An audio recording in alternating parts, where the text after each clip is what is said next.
Olá, estamos começando mais um programa Descomplicando a Vida. Nesta semana você descomplicou mais ainda a sua vida ou está mais complicada? Às vezes, quando nós começamos a trabalhar a descomplicação, complica porque a gente tem que sair dos comportamentos velhos e parece muito difícil. Mas com o tempo vai aclarando, vai ficando descomplicado. Estamos falando de autoestima para entender mais ainda essa descomplicação, para que a nossa vida possa ter um sentido melhor. Bem, um dos componentes que podem favorecer uma boa ou má autoestima é a autoimagem. Você sabe o que é autoimagem? Qual é a imagem que você tem de uma pessoa que gosta bastante ou de uma pessoa difícil? Você pode ter a imagem dela de uma pessoa vencedora, batalhadora, ou daquela que é difícil, a imagem da chata, da intrometida, da pessoa que provoca sempre. Você tem imagens das outras pessoas, como também tem uma imagem de si mesma, como os outros têm imagem de você, né? Algumas vezes os outros têm uma imagem legal de nós, eles nos veem como pessoas inteligentes, comunicativas, mas nós podemos nos sentir diferente, tendo uma imagem de inadequação, depende de como foi a nossa formação. E o objetivo do programa hoje é falar sobre isso. Então veja bem, para o psicólogo Nathaniel Branden, a autoimagem ou autoconceito é a mesma coisa, é um sinônimo, diz ele. A autoimagem é quem e o que nós pensamos ser. Nossos traços físicos e psicológicos, nossas qualidades e imperfeições, nossas possibilidades e limitações, nossas forças e fraquezas. Este é o autoconceito que o indivíduo tem de si mesmo. Então, olha só, vamos ver. Quem e o que você pensa ser? Nossos traços físicos e psicológicos. Qual é a imagem que você tem de si mesmo? Não é? Então, vai depender dessa imagem para que você tenha uma conduta na existência. Diz ele, a imagem que temos de nós mesmos reflete em nossa autoestima e em nosso comportamento. Uma pessoa que se julga vencedora ou perdedora tenderá a se comportar dessa maneira. Por quê? Quando ela formou aquela imagem de perdedora, ela já cria uma expectativa de que as coisas vão ser muito difíceis em sua vida. Por outro lado, a pessoa vencedora, ela já tem uma expectativa positiva, ela acredita em si mesma, não é? Então, o desempenho dela é melhor do que aquela outra. Então, como que você se autoconceitua?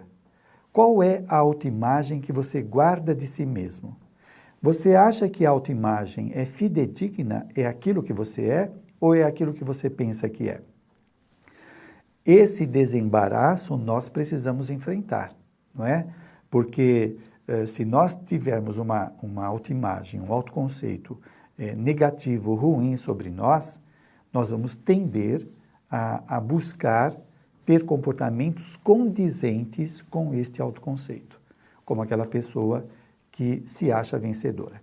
É claro que não é somente o conceito que o indivíduo tem que vai dirigir ou não a sua vida, porque a lei de causa e efeito está acima de tudo isso. Agora, é claro que a pessoa que está procurando melhorar, que ela está se esforçando, ela está gerando karma positivo, não é? Consequências, efeitos positivos que podem favorecer uma série de coisas. No entanto, quando a pessoa passa por uma prova, mesmo que ela se empenhe para obter alguma coisa, pode ser que aquilo seja vedado. Por quê? Porque é uma prova, ela precisa aprender a lidar com limites. Então, não é tudo que nós queremos que vamos obter, não é? O nosso esforço, ele pode mudar muitas coisas, mas depende de quais são as necessidades reais que nós temos. Porque nem sempre as necessidades do ego coincidem com as necessidades do espírito, como falamos no programa anterior, de necessidades falsas e necessidades reais. Mas vamos continuar. Então, vamos falar um pouquinho da formação da autoimagem, não é? Na vida atual. A psicóloga Dorothy Bridges, que eu já citei, ela diz que toda criança nasce sem um senso do eu. Porque, veja bem, mesmo a criança que está reencarnando e já teve várias existências, ela não tem um senso do ego atual. Por quê? Na existência atual, ela vai formar um novo ego, uma nova personalidade. Ela não é a continuação exata do que ela foi no passado, embora o reflexo das vidas passadas incidam na formação da personalidade atual. Então, é importante que nós façamos essa distinção, não é? Então, ela não tem um senso do eu. Quem sou eu? Ela ainda não tem a sua cognição, os seus pensamentos desenvolvidos, nem os sentimentos, que vão sendo desenvolvidos à medida que ela vai se desenvolvendo na existência. Muito bem, então o senso do eu vai ser formado na interação dela com os seus pais ou com as pessoas que estão próximas dela, também o pessoal, os amigos da escola, amigos de bairro, etc., que tenham muita convivência com ela. É a partir do feedback que os outros dão que ela vai formando a autoimagem. Então, olha só, a imagem pessoal vai ser formada pelo modo que ela é tratada pelos pais, parentes e amigos. Porque assim, ela não sabe fazer uma autoavaliação. Eu sou otimista, estudiosa, preguiçosa, medrosa, insegura. Ela ainda não consegue fazer essa avaliação. Mas o modo como ela vai sendo tratada pelos outros, ela vai recebendo essas informações. Olha que criança inteligente, olha como ela é esforçada, olha que ignorante que ela é. Então, esse retorno que ela recebe do outro vai ajudando ela a formar uma imagem de si mesma, né? De como ela é, de como os outros a veem. E isso vai gerando no interior dela reações. Porque aos poucos ela também vai tendo uma noção de si mesma, né? Então, por exemplo, alguém chega e fala para ela que ela é mal criada, que ela é má. Alguns pais fazem isso para manipular a criança. Mas ela interiormente ela não se sente má. Então, é como se isso gera um choque dentro dela. É como se ela fosse desautorizada a sentir o que sente, porque a autoridade externa, que são os pais, que para ela tem muito valor, está dizendo que ela é má, mas ela não se sente má. E aí pode gerar um conflito nela. Reflita como que foi formada a sua autoimagem e voltamos já. Vamos ao intervalo.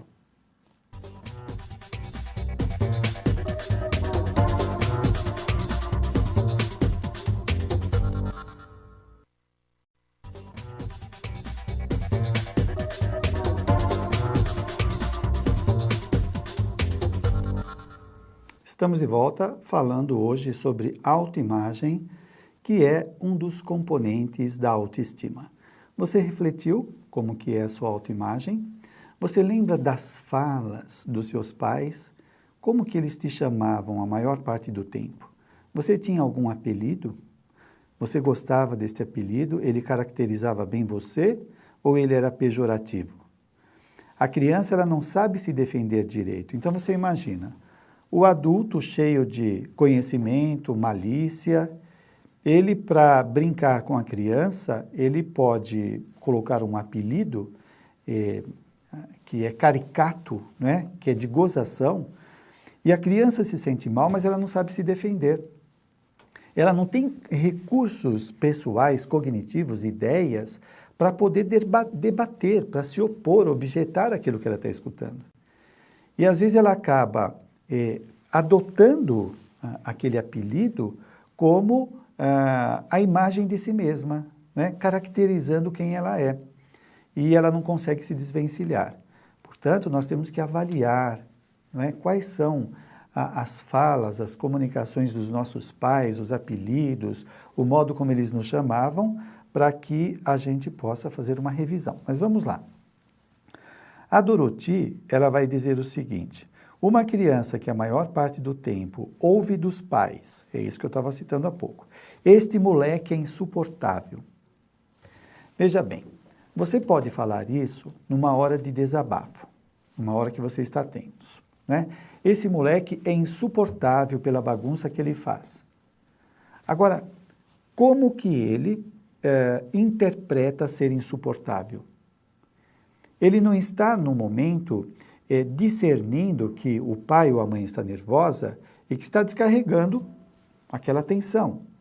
Para a criança, quando você fala ele é insuportável, é como se você estivesse rotulando, nomeando, caracterizando ela, né? Como sendo aquela palavra, aquela imagem que ela cria. Então, por exemplo, você nunca faz nada certo, não é? Então, aí está implícito que ela é errada, que ela não sabe as coisas, ou que ela é burra. Está implícito isso. Então, ela acaba criando essa imagem, não é? Adotando essa conceituação. Daqui a pouco, ela começa a ficar com medo de fazer as coisas. Por quê? Ela tem medo de errar, porque ela já foi rotulada disso. Você não faz nada certo. E aí, quando ela vai fazer alguma coisa, está tensa, a tendência a errar é maior. E quando ela erra, vem confirmar aquilo que os pais falam. E aí pode gerar uma crença, né? Ela cria a autoimagem distorcida e também gera uma crença falsa a respeito de si mesma. Por exemplo, você é um idiota. Muitos pais falam isso para os seus filhos. Você é um idiota, é um retardado, é burro. Então, a criança, ela entra nesse papel, ela entra nessa imagem como sendo aquilo lá, não é? E ela sente, obviamente, ela tem emoções, não é? Ela tem um grau de entendimento ainda pequeno, mas ela tem, e isso vai gerar uma reação. Como ela não consegue explodir por fora, para fora, rebater aquilo que ela está escutando, muitas vezes ela implode. Ela guarda aquilo internamente, negando as próprias ideias, as próprias emoções, né, para não se opor ao seu pai ou à sua mãe, e fica machucada. E aquilo forma uma angústia na criança. Então, por exemplo, você pode perceber as alterações na criança quando ela começa a dormir demais, a comer muito, a ficar briguenta, não é? Ao contrário, ela não come nada, ela fica irritada, se esconde. Então, ela tem vários meios de manifestar o descontentamento dela, o quanto ela está sendo desrespeitada. Então, perceba isso. O adulto, o pai, tem que aprender a se disciplinar para não massacrar, não acabar com a vida do filho com essas rotulações que ele está fazendo. Você não sabe o efeito que isso tem na cabeça dele. Basta olhar a sua vida. Quais são os rótulos que você traz da sua infância até hoje? Você está feliz? Quando você era tratado com simpatia, olha como ele é inteligente, como ele sabe fazer as coisas, como é esforçado, papai e mamãe gostam de você, provavelmente você se sentia bem, incentivado, reconhecido, validado, não é? Segundo a psicologia. Ao contrário disso, quando você é desdenhado, desprezado, comparado, olha, a comparação é terrível. O seu irmão acerta tudo, só você que é burro e não sabe nada.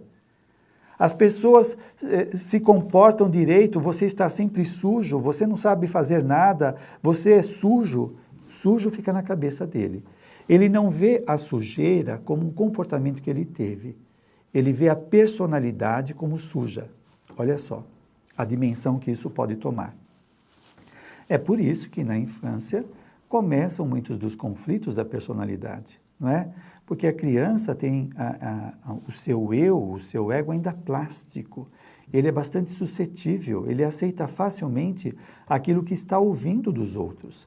Portanto, a tendência dela fixar isso na sua personalidade é muito grande. Portanto, veja como você está tratando os seus filhos para você poder corrigir e torná-los pessoas equilibradas, porque eles reencarnaram no seu grupo familiar para você ajudar e não para destruir.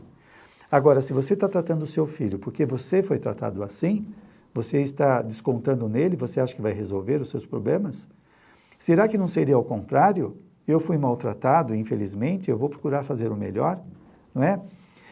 Além disso, então, como você trata os seus filhos, é como você foi tratado. Quais são as imagens que você está carregando até hoje na vida?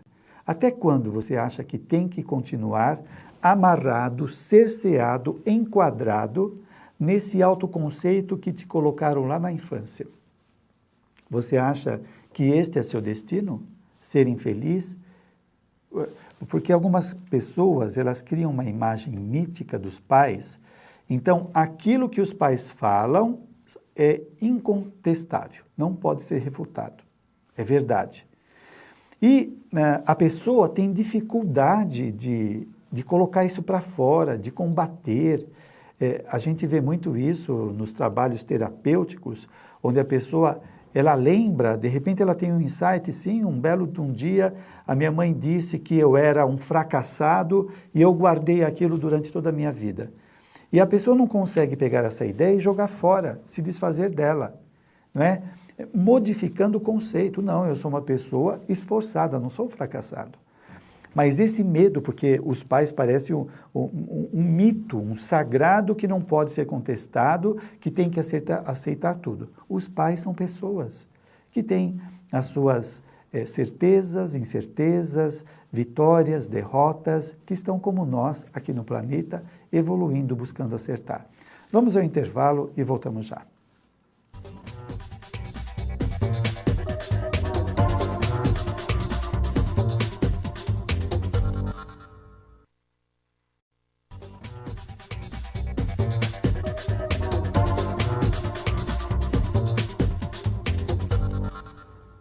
Estamos de volta falando sobre autoimagem. Você está feliz com a sua autoimagem? Já deu para fazer uma pequena revisão? Você lembra do que ouvia na infância? Você carrega até hoje aquelas imagens que só trouxe sofrimento, aborrecimento? Você imagina o seguinte, uma pessoa, ela pode ser bonita, interessante e se sentir inadequada por causa das coisas que ela ouviu na infância, não é? A criança é muito plástica, então ela escuta o que os pais falam como verdade. Então, por exemplo, a menina ou o menino fez uma coisa errada. Em vez da mãe falar, olha, isso está errado, faça desse ou daquele jeito, a mãe fala, você é errada, você é imbecil, você é feia. Alguns pais usam muito essa palavra. Mesmo que ela seja bonita, ela começa a se categorizar, a se autoconceituar como sendo feia. Aí passa o tempo, ela chega na adolescência, ela se interessa por alguém, alguém se interessa por ela quer namorar, mas lá dentro vem um frio que consome ela, não é? Ela tem o desejo, ela sabe que está sendo olhada por alguém, desejada, que querem namorar com ela, mas ela sente uma coisa que paralisa, que traz um medo, uma insegurança. Por quê? Aquela ideia da mãe, aquelas falas da mãe, você é feia, faz ela acreditar que ela é feia, que ela é inadequada. Aí o que ela vai fazer? A pessoa que está paquerando ela vai dar uma interpretação. Aquela pessoa está querendo se aproveitar de mim. Eu sei que eu sou feia, como que ela vai gostar de mim?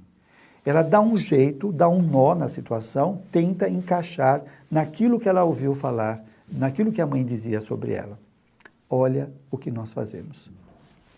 Agora é interessante, você veja, para nós reencarnacionistas, a personalidade atual, ela, quando é formada, recebe a influência das várias personalidades que nós tivemos em outras vidas, né? São as nossas características dominantes, que nós trazemos como as características da vida atual, nós vamos levar para outras existências. Então, você imagina o seguinte, numa vida passada, a pessoa teve uma vida de doenças, dificuldades, sofrimentos, não é? Às vezes as condições eram precárias, tudo era difícil, ela poderia ter uma doença, uma deformação, e aquilo forma a imagem, né? Ela tem a imagem da vida passada. Qual é a imagem? Ela pode ter a imagem de deformada, de doente, de incompetente, enfim. E aí o que acontece? Quando ela reencarna na existência atual, ela pode passar por uma experiência diferente do que foi a vida anterior. Se a vida anterior foi de deficiência, doença, dificuldade e restrição, essa pode ser numa condição mais favorável. Depende, mas aqui nós estamos só hipotetizando, é uma hipótese. Então veja bem, a pessoa hoje reencarna numa condição favorável, a família dá uma boa educação, ela consegue uma formação legal e um emprego que pode trazer um sucesso na vida dela. Muito bem. Aí, quando a pessoa está engajada no mercado de trabalho, ela é reconhecida pela sua capacidade, pela sua formação, ela tem sentimentos de inadequação. Por quê? O sentimento do passado, daquela imagem de incompetência, começa a permear a imagem da vida presente. Isso é muito comum. E a pessoa não se conforma, mas não é possível, eu tenho uma boa formação, eu sei que eu sou capaz, mas eu tenho um sentimento de que eu vou errar, de que eu não consigo fazer as coisas muito grande. Olha só como os reflexos do passado começam a permear a personalidade presente. O oposto também.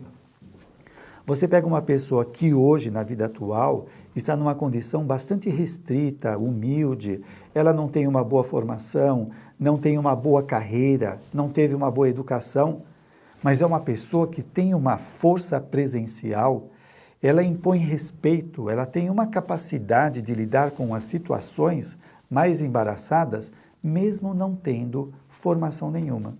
Por que isso? É o reflexo das conquistas anteriores. Então, ela pode ter tido um cargo, uma situação de comando, de autoridade, né, de poder, de conhecimento no passado, e hoje ela está passando por uma prova de restrições, limites para aprender alguma coisa, mas mesmo assim, aquelas conquistas anteriores, elas vão permear a personalidade atual. O que nós devemos fazer?